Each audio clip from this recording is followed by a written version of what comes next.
पूजा पढ़ाई में हमेशा अव्वल आती थी। वो आगे बीटेक करना चाहती थी, लेकिन उसके भाई भाभी ये बिल्कुल नहीं चाहते थे कि वो आगे और पढ़ाई करे।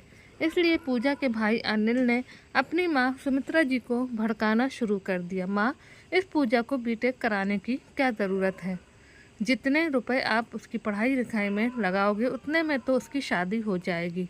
अनिल बेटा, तू ऐसे क्यों बोल रहा है? तू तो बहुत अच्छी तरह से जानता है कि तेरी बहन पढ़ाई में कितनी होशियार है।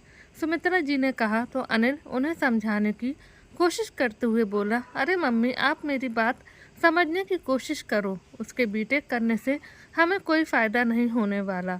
बीटेक करके वो कल को अपने ससुराल चली जाएगी और जो भी कमाएगी वो अपने ससुराल में देगी, तो फिर उसके ऊपर इतना खर्च क्यों करना? देख बेटा, मैं तुमसे प्यार करती हूँ, तो इसका मतलब ये नहीं कि तुम्हारी गलत बात भी मैं मान लूँ। तुमको तो पढ़ाई लिखाई से कोई मतलब था नहीं, और जब तुम्हारी बहन पढ़ लिख कर अपने पैरों पर खड़ी होकर अपने माता पिता का नाम रोशन करना चाहती है, तो तुम उससे भी जल रहे हो।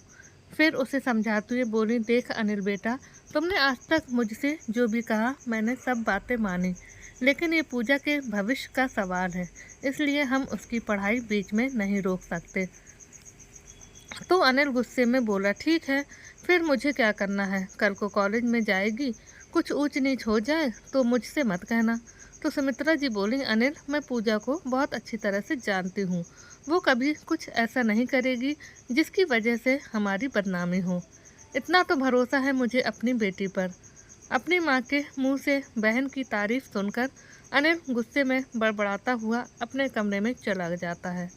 रामकिशन जी ने सुमित्रा जी की सारी बातें सुन ली थी। आज उन्हें बहुत अच्छा लग रहा था, क्योंकि सुमित्रा जी ने पहली बार अपनी बेटी पूजा के साथ दिया था। नहीं तो वो हमेशा अपने बेटे के साथ खड़ी रहती थी। शाम को पूजा कॉलेज से घर आई तो अपनी माँ सुमित्रा जी को उदास देखकर बोली, माँ, क्या बात है? भैया ने कुछ कहा है क्या? नहीं, कुछ नहीं कहा बेटा, लेकिन तुम मेरी एक बात ध्यान से सुनना बेटा। अभी तक जैसे तुमने बहुत ही मन लगाकर पढ़ाई की है, आगे भी अच्छे से पढ़ाई करना और अपने पैरों पर खड़े होकर दिखाना। मैं चाहती हूँ मेरी बेटी बहुत अच्छी नौकरी करे, तुझे कभी किसी चीज़ की तकलीफ ना हो, ससुराल वाले तुझे कभी भी परेशान ना करें। अरे मम्मी, क्या हो गया है आपको? इतना परेशान क्यों हो रही हैं आप? मेरी बिल्कुल भी चिंता ना करें, देखना एक दिन आपको मुझ पर बहुत गर्व होगा। कहते हुए पूजा ने अपनी माँ को गले से लगा लिया। समय अपनी रफ्तार से चलता रहा। पूजा की बीटेक कंप्लीट होते ही उसका एक बहुत अच्छी कंपनी में सिलेक्शन हो गया। घर में खुशियों का माहौल छा गया। सब लोग बहुत खुश थे, लेकिन पूजा के भाई भाभी बिल्कुल भी खुश नहीं थे। उन्हें पूजा से बहुत जलन हो रही थी। गांव के सब लोग रामकिशन जी और सुमित्रा जी को बधाइयाँ दे रहे थे। रामकिशन जी, आपकी बेटी ने तो वो कर दिखाया जो आपके बेटे ने नहीं किया। आपने आपने बिल्कुल सही कहा था कि लड़के और लड़कियों में कोई फ़र्क नहीं है। अगर लड़कियों को भी पढ़ाया जाए तो वो भी अपने माता पिता का नाम रोशन कर सकती हैं, उनके एक रिश्तेदार ने कहा। तो रामकिशन जी बोले, बिल्कुल सही कह रहे हैं आप लोग। आजकल लड़कियों को पढ़ाना बहुत ज़रूरी हो गया है। ये सुन दूर खड़े पूजा के भाई भाभी चलकर राख हो गए थे। एक सप्ताह ही बीता था कि घर में एक और खुशखबरी आ गई। पूजा की भाभी माँ बनने वाली थी। सब लोग नन्हे मुन्ने के आने की खुशी मनाने लगे। धीरे धीरे समय बीतता गया। अब पूजा की भाभी सविता कोई काम नहीं करती, बस पूरा टाइम बेड पर आराम करती। यहाँ तक कि सुमित्रा जी उसका खाना भी उसके कमरे में ही पहुँचाती कि कहीं बहू को तकलीफ ना हो। एक दिन पूजा की भाभी सविता ने पूजा को अपने कमरे में बुलाया और बोली, पूजा, मेरी प्रेगनेंसी में कुछ प्रॉब्लम हो गई है, इसलिए मुझे 1 लाख रुपए की ज़रूरत है। तुम तो अपने भैया की कमाई को बहुत अच्छी तरह से जानती हो, उनके पास कोई बचत तो है नहीं। पूजा को अपनी भाभी का व्यवहार थोड़ा सा अजीब तो लगा, लेकिन उसने कुछ भी नहीं कहा। तभी सविता ने फिर से कहा, पूजा, मम्मी पापा से इस बारे में कुछ भी मत कहना, नहीं तो वो परेशान हो जाएंगे। ठीक है? ठीक है भाभी, मैं कल जब ऑफिस जाऊंगी तो निकाल कर ले आऊँगी, आप बिल्कुल भी परेशान मत हो। आप बस अपना और बच्चे का ख्याल रखो। पैसे की अगर कोई समस्या हुई तो वो सब मैं देख लूँगी, कहकर पूजा अपने कमरे में चली गई। उसने अपनी मम्मी पापा से इस बारे में कोई बात नहीं की और अगले दिन 1 लाख रुपए लाकर अपनी भाभी को दे दिए। रुपए देखकर सविता बहुत ही खुश हो गई। भाभी भैया तो कल ऑफिस चले जाएंगे, अगर आप कहो तो मैं आपके साथ हॉस्पिटल चलती हूँ। ये सुनकर सविता थोड़ा घबरा गई और बोली, तुम चिंता मत करो पूजा, तुम अपने ऑफिस जाओ, तुम्हारे भैया ने कहा था कि वो कैब कर देंगे और वो हॉस्पिटल आ जाएंगे। फिर तो ठीक है भाभी, अगर कोई ज़रूरत हो तो मुझे फ़ोन करके बता देना, मैं आ जाऊंगी। पूजा जब सविता को रुपए दे रही थी तो बाहर से सुमित्रा जी ने देख लिया था। पूजा जैसे ही अपने कमरे में गई तो सुमित्रा जी भी उसके पीछे पीछे कमरे में चली गईं। तो पूजा ने हैरानी से अपनी माँ की ओर देखा। क्या हुआ माँ, तुम मेरे पीछे पीछे क्यों आ रही हो? बेटा मुझे सच सच बताओ, तुमने अपनी भाभी को वो 1 लाख रुपए क्यों दिए हैं? तुमने इतनी बड़ी रकम निकालकर अपनी भाभी को दे दी और हमसे एक बार भी पूछने की ज़रूरत नहीं समझी। अरे मम्मी, भाभी को ज़रूरत थी इसलिए मैंने उनको दे दिए, क्योंकि उनकी प्रेगनेंसी में कुछ कॉम्प्लिकेशन हो गई थी, इसलिए उन्हें पैसों की ज़रूरत थी। पूजा बेटा, लगता है तुम अपनी भाभी को अभी तक पहचान नहीं पाई हो, सुमित्रा जी ने कहा।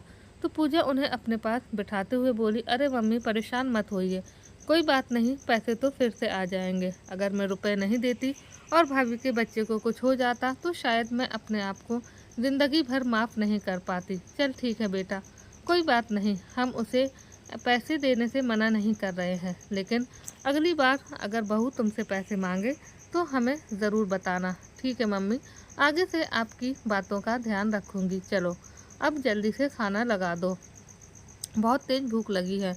तो सुमित्रा जी बाहर आकर सबके लिए खाना लगाने लगी। कुछ समय बाद सविता की सहेलियां उससे मिलने घर पर आईं। तो सुमित्रा जी उन सबको चाय नाश्ता देने के लिए उनके कमरे में जा ही रही थी कि उनकी आवाज़ सुनकर वहीं ठिठक गईं। सविता की एक सहेली कह रही थी, यार सविता, तू तो घर बैठी ही पूरी सैलरी पार लेती है, अपनी ननंद की सारी कमाई तू अपने ऐशो आराम में उड़ा देती है, और वो पागल इतनी बड़ी पोस्ट पर काम कर रही है, लेकिन उसको ये समझ में नहीं आता कि तुम उसे बेवकूफ़ बना रही हो। तभी दूसरी सहेली बोली, ऐसे भोले भाले लोगों की वजह से ही तो हमारी ज़िंदगी ऐशो आराम में है, अगर ऐसे सीधे साधे लोग दुनिया में ना होते तो पता नहीं हमारा क्या होता। कहकर सारी सहेलियां हंसने लगी। अच्छा सविता, ये बता, तुम्हारी ननंद की शादी कब हो रही है? तुम्हारा एटीएम कब इस घर को छोड़कर जा रहा है? तो सविता ने कहा, तू चिंता मत कर, मैं अपना एटीएम इतनी आसानी से जाने नहीं दूंगी। मैं पूजा की शादी कभी नहीं होने दूंगी। जहाँ भी उसकी शादी तय होगी मैं उन लोगों से इतना भला बुरा कह दूंगी कि वो खुद ही इसके लिए मना कर देंगे। आज सुमित्रा जी को समझ में आ रहा था कि अनिल पूजा की शादी करने के लिए मना क्यों कर रहा था। वो लोग तो चाहते ही नहीं कि पूजा की शादी हो, वो तो बस अपनी बहन की कमाई पर जिंदगी भर ऐश करना चाहते हैं। सुमित्रा जी दबे पांव वापस अपने कमरे में आ गईं और आकर अपनी बेटी पूजा को सारी सच्चाई बताई। पूजा को यकीन नहीं हो रहा था कि उसके भैया भाभी उसके बारे में ऐसे सोचते हैं। उसने कहा, मम्मी आप बिल्कुल भी चिंता मत करो, अब भैया भाभी को सबक मैं सिखाऊंगी। समय बीता तो रामकिशन ने अच्छा सा घर देखकर अपनी बेटी पूजा का रिश्ता तय कर दिया और 1 महीने बाद ही शादी पक्की हो गई। ये देखकर उनके बेटे बहू के पैरों तले से जमीन खिसक गई। उन्होंने तो सोचा भी नहीं था कि पूजा की शादी इतनी जल्दी हो जाएगी। पूजा ने अपनी माँ के साथ मिलकर शादी की तैयारियां शुरू कर दी थी। इधर उसके भाई भाभी ने उसका रिश्ता तोड़ने की कोशिश तो बहुत की, लेकिन कामयाब नहीं हुए। अभी लगभग 1 हफ्ता ही बीता था कि सविता ने कहा, पूजा मुझे 20,000 रुपये की ज़रूरत है। तो पूजा ने कहा, भाभी मैंने अपनी सारी पेमेंट मम्मी के अकाउंट में ट्रांसफ़र कर दी है, इसलिए अगर आपको ज़्यादा ज़रूरत है तो मम्मी से लेकर आपको दे देती हूँ। तो सविता नहीं चाहती थी कि ये बात मम्मी जी के कानों में पड़े, इसलिए उसने कहा, नहीं रहने दीजिए, मैं अनिल से कहकर इंतज़ाम करवा लूँगी। कहकर वो वहाँ से चली गई। आज सविता को यकीन ही नहीं हो रहा था कि पूजा ने उसको पैसे के लिए मना कर दिया है। समय बीता तो 1 महीने बाद बड़े ही धूमधाम से रामकिशन जी ने अपनी बेटी पूजा की शादी कर दी, उसे विदा कर दिया। ससुराल में पूजा की सास विमला जी ने भी अपनी बहू का बहुत अच्छे से स्वागत किया। शादी की पूरी रस्में निभाकर पूजा 2 दिन बाद पग फेरे की रस्म के लिए अपने मायके आई। तो सुमित्रा जी ने पूछा, बेटी वहाँ सब लोग कैसे हैं? कोई तुझे परेशानी तो नहीं है? नहीं मम्मी, आप चिंता मत करो, वहाँ पर सभी लोग मेरा बहुत अच्छे से ध्यान रखते हैं। तभी अंदर से पूजा की भाभी सविता बाहर निकलते हुए बोली, 4 दिन की चांदनी फिर अंधेरी रात, अभी तुम वहाँ पर नई नई हो इसलिए सब तुम्हारा ध्यान रखते हैं। थोड़े दिनों के बाद उनका असली रंग तुम्हारे सामने आने लगेगा। भाभी के मुंह से ऐसे शब्द सुनकर पूजा को बुरा तो बहुत लगा, पर वो कुछ नहीं बोली और अगले दिन अपने पति सुमित के साथ वापस अपने ससुराल चली गई। कुछ दिन बाद पूजा ने अपना ऑफिस ज्वाइन कर लिया। धीरे धीरे करके दिन गुजरने लगे और 1 महीना बीत गया। सैलरी आते ही पूजा ने 10,000 रुपये अपनी माँ के अकाउंट में भेज दिए और बाकी के बचे हुए अपनी सासू माँ के हाथों में थमा दिए। जब पूजा के ससुर श्यामलाल जी ने विमला जी को रुपए देते हुए देखा तो वो बोल पड़े, अरे बहू, तुम्हें पैसे देने की ज़रूरत नहीं है। मुझे खुद ही इतने पैसे मिलते हैं कि हमारे अपने रुपए ही खर्च नहीं कर पाते। हमने तो आज तक सुमित से भी कभी पैसे नहीं लिए, तो फिर तुमसे कैसे ले सकते हैं। तभी विमला जी बोल पड़ी, अरे कैसी बातें कर रहे हो, बहू इतने प्यार से दे रही है तो भला हम उसे मना कैसे कर सकते हैं। कहते हुए विमला जी वो पैसे लेकर अपने कमरे में चली गई। ये देखकर श्यामलाल जी को थोड़ा अजीब लगा कि जब बेटा इसे रुपए देता था तो ये रुपए लेने से मना कर देती थी, तो आज फिर अब इसने बहू से पैसे क्यों ले लिए। पता नहीं इसके दिमाग में भी क्या चल रहा है। सोचते हुए श्यामलाल जी अपने कमरे में गए। कुछ देर बाद विमला जी ने बहू से पूछा, बहू तुम्हें कितनी सैलरी मिलती है। तो पूजा ने कहा कि मम्मी जी 60,000 रुपये मिलते हैं। अच्छा बहू, उसमें से 40,000 तो तुमने मुझे दे दिए, बाकी के तो तुम्हारे अकाउंट में ही पड़े होंगे। तो पूजा ने कहा, नहीं मम्मी जी, उसमें से 10,000 मैंने अपनी मम्मी के अकाउंट में भेज दिए। बहू, तुमने अपनी मम्मी के अकाउंट में पैसे क्यों भेजे। अब तुम्हारी शादी हो गई है इसलिए उनको रुपए भेजने की कोई ज़रूरत नहीं है। नहीं मम्मी जी, जब मेरी नौकरी नहीं लगी थी तभी मैंने सोच लिया था कि जब कभी मेरी नौकरी लगेगी तो मैं अपनी सैलरी से 10,000 रुपये अपने माँ बाप के अकाउंट में ज़रूर डालूंगी, ताकि बुढ़ापे में उन्हें कोई तकलीफ़ ना हो। क्योंकि भैया भाभी का तो भरोसा नहीं, वो उनका साथ देंगे या नहीं। अगर मम्मी पापा को कभी कोई समस्या हो जाए तो किसी के सामने उन्हें हाथ ना फैलाना पड़े, इसलिए मैं 10,000 रुपये हमेशा उनके अकाउंट में डालती रहूँगी। क्योंकि आज मैं जो कुछ भी हूँ उन्हीं की वजह से हूँ। अपनी बहू की बातें सुनकर श्यामलाल जी बहुत ही गर्व महसूस कर रहे थे कि उन्हें पूजा जैसी बहू मिली, लेकिन अपनी पत्नी की बातें सुनकर उनको बहुत ही गुस्सा आ रहा था। विमला जी बोली, बहू अब से तू मेरे अकाउंट में 50,000 रुपये भेज दिया करना। ठीक है मम्मी, कहकर पूजा अपने कमरे में चली गई। लेकिन श्यामलाल जी विमला जी पर बरस पड़े। विमला, ये सब क्या था। तुम्हें बहू की सैलरी से क्या लेना देना। मैं जितना कमाता हूँ वो तुम्हारे लिए कम पड़ने लगा क्या। अगर कम पड़ रहे हैं तो मुझे बता दो। मैं रिटायर हो गया हूँ, इसका मतलब ये नहीं कि मैं तुम्हारी ज़रूरतें पूरी नहीं कर सकता। श्यामलाल जी को गुस्से में देखकर विमला जी कुछ नहीं बोली और पैर पटकते हुए अपने कमरे में चली गईं। समय अपनी गति से चल रहा था। अब पूजा की शादी को पूरे 3 साल बीत गए थे, लेकिन अभी तक वो माँ नहीं बन पाई थी, जिसके चलते विमला जी उसे हमेशा बांझ कहकर बुलाने लगी। सुमित का व्यवहार भी 2 साल तक तो अच्छा रहा, लेकिन अब बच्चे के चलते वो भी पूजा से दूर रहने लगा। उसने अब घर पर आना कम कर दिया और मुंबई में ही रूम लेकर रहने लगा। अगर घर पर आता भी तो ज़्यादा से ज़्यादा समय अपनी माँ के साथ ही बिताता। पूजा ने उसे कई बार समझाने की कोशिश की कि मेरे में कोई कमी नहीं है, एक बार डॉक्टर को दिखा लेते हैं, लेकिन सुमित ने उसकी कोई बात नहीं सुनी। इसी तरह 1 साल और बीत गया। इस 1 साल में सुमित सिर्फ एक बार घर आया था, वो भी 1 दिन के लिए। लेकिन हाँ, विमला जी कोई ना कोई बहाना बनाकर 1-2 महीने में ये बताकर 1-2 हफ्ते के लिए कहीं बाहर चली जाती कि वो अपने रिश्तेदार के यहाँ जा रही हैं। इस 1 महीने के लिए वो घर से बाहर जा रही थी। पूजा ने पूछा तो विमला जी बोली, सुमित की तबीयत खराब है इसलिए मुझे उसके पास जाना है। लेकिन मम्मी जी, मेरी तो कल ही सुमित से बात हुई थी, उन्होंने मुझे तो इस बारे में कुछ भी नहीं बताया। आप ऐसा कीजिए मम्मी जी, आप घर पर रुक जाइए, मैं ऑफिस से 1 महीने की छुट्टी ले लेती हूँ और मैं सुमित के पास चली जाती हूँ। पूजा ने कहा तो विमला जी गुस्से से बोली, तुम्हारा दिमाग तो ठीक है ना, मैं उसकी माँ हूँ, मैं उसके पास क्यों नहीं जा सकती, और फिर तुम्हें छुट्टी लेने की क्या ज़रूरत है। तुम अपना काम करो, मैं चली जाऊँगी। इतना कहकर विमला जी मुंबई के लिए निकल गई। तो पूजा समझ गई कि ज़रूर कोई ना कोई बात है जो ये लोग मुझसे छुपा रहे हैं। उसने 1 हफ्ते की छुट्टी ली और अपने ससुर से कह दिया कि वो अपने मम्मी पापा के पास जा रही है, लेकिन वो वहाँ ना जाकर मुंबई के लिए निकल गई और मुंबई पहुंचकर एक होटल में ठहर गई, क्योंकि उसने सोच लिया था कि अब वो सच्चाई का पता लगाकर ही रहेगी। आखिर पिछले 2 सालों से चल क्या रहा है। सुमित का ऑफिस शाम को 6 बजे बंद होता था और पूजा उसके ऑफिस के बाहर 5:30 बजे पहुंच गई। ठीक 6 बजे सुमित अपने ऑफिस से बाहर निकला और पूजा ने उसका पीछा किया। सुमित जहां पहले किराए पर रहता था वहां नहीं गया, बल्कि वो तो किसी और मकान में गया। ये देखकर पूजा हैरान रह गई। उसने घर की नेम प्लेट पर देखा तो वहां पर रवीना चौधरी नाम लिखा हुआ था। पूजा कुछ और सोच पाती उससे पहले उसने देखा कि उसके बगल वाले घर से एक अम्मा जी निकल रही थी। पूजा उनके पास गई और बोली, आंटी जी, ये रवीना चौधरी कौन है? उनके बारे में आपको कुछ पता है क्या? तो अम्मा जी ने कहा, हाँ बेटा, रवीना सुमित की पत्नी है और अभी उसकी प्रेगनेंसी को 9वां महीना चल रहा है, इसलिए उसकी साथ आई हुई है। ये सुनते ही पूजा के पैरों तले ज़मीन खिसक गई।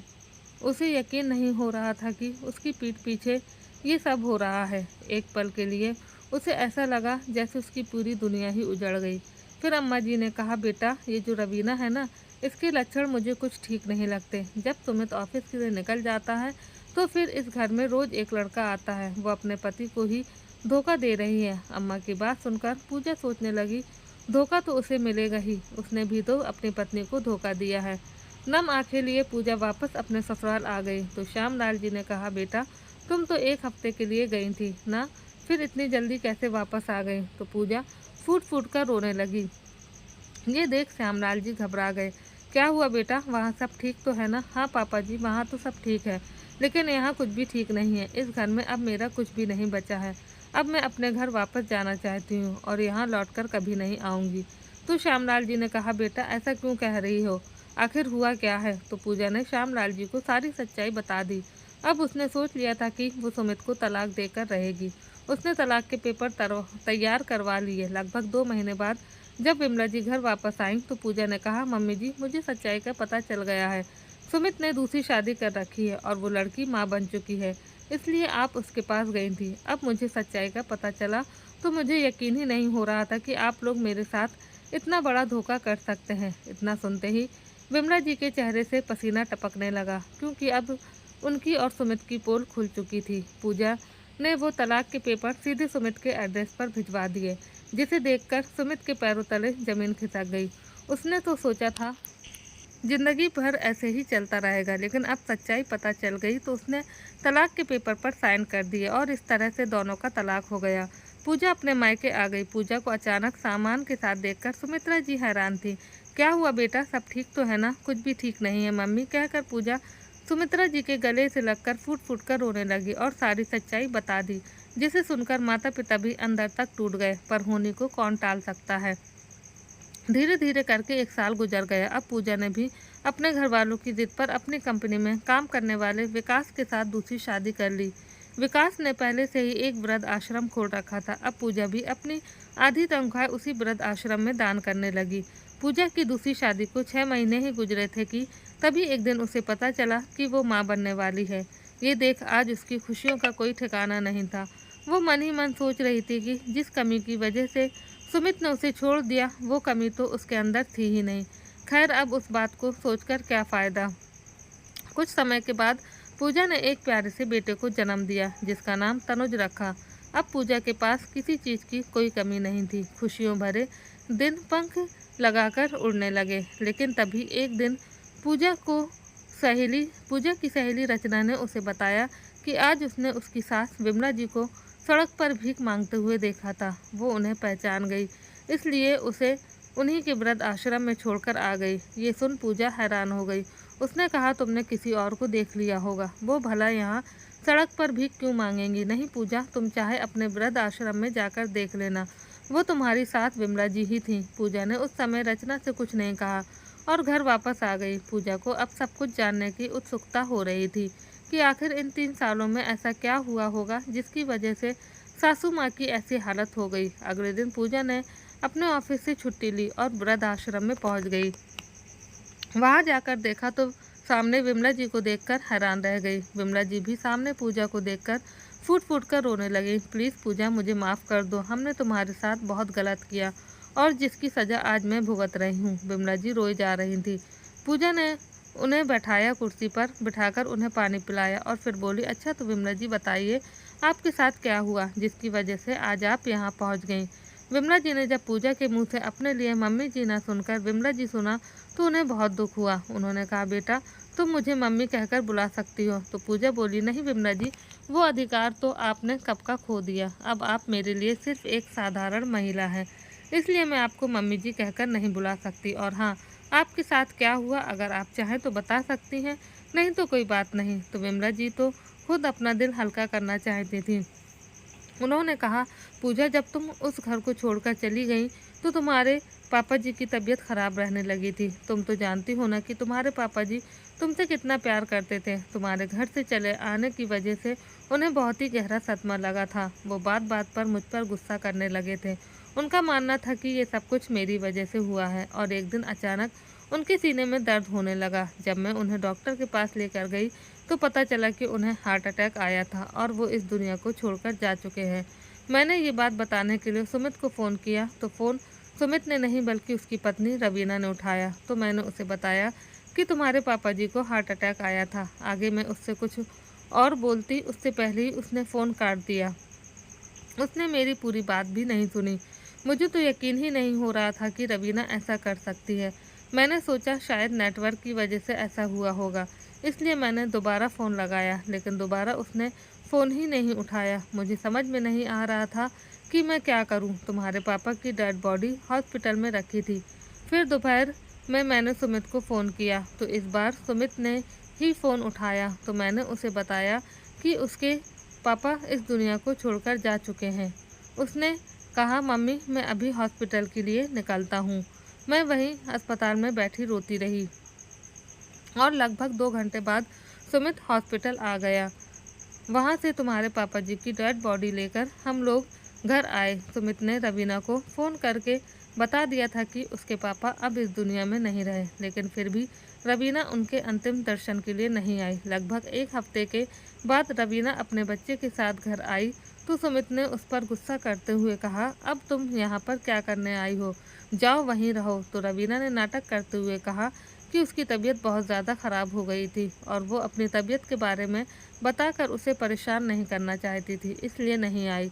तो सुमित ने भी उसकी बात मान ली और उसे माफ़ कर दिया।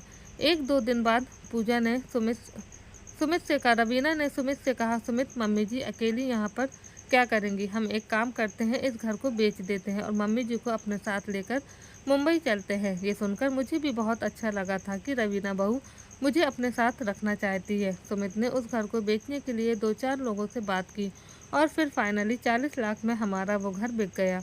वो सारे रुपए रवीना के अकाउंट में गए थे। मुझे तो इस बात का एहसास भी नहीं था कि रवीना हमें इस तरह से धोखा देगी। विमला जी, एहसास तो मुझे भी नहीं था कि आप लोग मुझे इस तरह से धोखा देंगे। पूजा ने विमला जी की बात को बीच में ही काटते हुए कहा। तो विमला जी बोली, बेटा कहते हैं एक दिन हमारे कर्मों का फल हमें मिलता ज़रूर है और हमें भी हमारे कर्मों का फल मिलना शुरू हो गया था।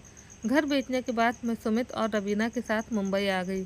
कुछ दिनों तक तो सब कुछ ठीक रहा, लेकिन फिर रवीना ने अपना असली रंग दिखाना शुरू कर दिया। अब रवीना धीरे धीरे करके सारा काम मुझसे करवाने लगी, यहाँ तक कि वो अपने बेटे की देखभाल भी नहीं करती। धीरे धीरे करके 2 महीने गुजर गए। इन 2 महीने में कई बार ऐसा हुआ कि सुमित के चले जाने के बाद कोई लड़का आता जिससे रवीना बहुत हंस कर बातें किया करती थी। मैंने कई बार उससे पूछा कि वो लड़का कौन है, लेकिन रवीना ने इसके बारे में मुझे कुछ भी नहीं बताया। एक दिन मैं घर के बाहर निकली तो मैंने देखा आसपास के लोग रवीना और उस लड़के के बारे में गलत बातें कर रहे थे। तो मैंने घर जाकर रवीना बहू से पूछा, बहू वो लड़का इस घर में आता है क्या, ये बात सुमित जानता है? मेरे इतना बोलते ही रवीना गुस्से से बोली, मम्मी जी आपको ज़्यादा दिमाग चलाने की ज़रूरत नहीं है, अपने काम से काम रखा करो। अगर ज़्यादा जबान चलाने की कोशिश की तो इस घर से धक्के मारकर बाहर निकाल दूंगी। आपको पता है ना कि ये घर मेरे नाम पर है। इतना बोलकर बहू पैर पटकते हुए अपने कमरे में चली गई। अब तो उस लड़के का आए दिन आना जाना हो गया था। जब उसका मन करता वो चला आता और रवीना के साथ उसके रूम में बैठा रहता। ये देखकर तो मेरी जान ही निकल जाती थी कि किस तरह से रवीना मेरे बेटे को धोखा दे रही है, और मैं चाहकर भी कुछ नहीं कर पा रही थी, क्योंकि रवीना ने मुझे डरा धमका कर रखा था कि अगर मैंने सुमित को कुछ भी बताया तो वो अपने बेटे को जान से मार देगी, और मैं हमारे वंश को खोना नहीं चाहती थी। इसलिए मैं चुपचाप सहन करती रही। लेकिन एक दिन मैंने वो सुना जिसकी कल्पना मैंने सपने में भी नहीं सोची थी। वो लड़का और रवीना दोनों कमरे में बैठे हंस हंस के बातें कर रहे थे। मैं वहीं से गुजर रही थी कि तभी मैंने सुना पूजा रवीना उस लड़के से कह रही थी कि सुमित को इस बात का कभी पता नहीं चलेगा कि प्रियांशु उसका नहीं बल्कि हम दोनों का बेटा है। ये सुनकर तो मेरे पैरों तले से ज़मीन ही खिसक गई। मुझे तो विश्वास ही नहीं हो रहा था कि जो मैं सुन रही हूँ क्या वो सच है।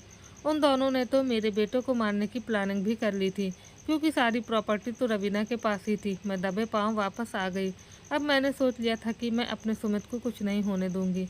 इसलिए जब शाम को सुमित घर वापस आया तो मौका देखकर मैंने उसे सारी सच्चाई बता दी कि प्रियांशु हमारा बच्चा नहीं है। ये सुनते ही तो सुमित की आंखों से झरझर आंसू बहने लगे।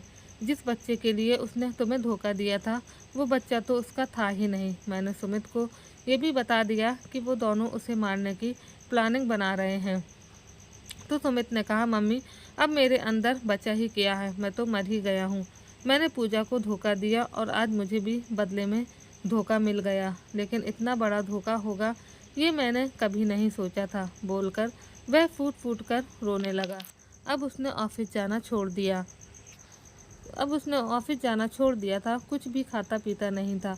यहाँ तक कि जब प्रियांशु जिसे अभी तक अपना बेटा मानता था वो भी उसके पास आता तो वो उसे भी डांट कर भगा देता और पागलों की तरह कोने में पड़ा रहता। रवीना को सब कुछ पता चल गया था कि हमें उसकी सच्चाई पता चल चुकी है, इसलिए वो हमारे साथ और भी बुरा बर्ताव करने लगी। इन्हीं सब के चलते एक दिन सुमित ने आत्महत्या कर ली। सुमित और उसके पिता दोनों मुझे छोड़कर चले गए, लेकिन मैं पता नहीं क्यों जिंदा थी। सुमित के मरने के बाद रवीना ने उस लड़के से शादी कर ली और वो दोनों एक साथ रहने लगे। मैंने सोचा जब मेरा बेटा ही नहीं रहा तो फिर मुझे इस घर में क्या लेना देना।